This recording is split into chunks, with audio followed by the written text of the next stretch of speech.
छिटो जाउँ है भरे अब आउनुपर्छ पर्यो।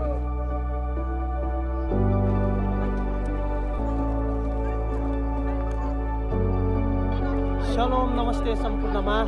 यतिखेर चाहिँ हामी मसदा डाँडामाथि आइसकेका छौँ।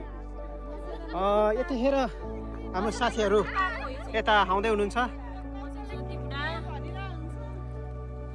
सीता जेनेसिस के चन्द्रवती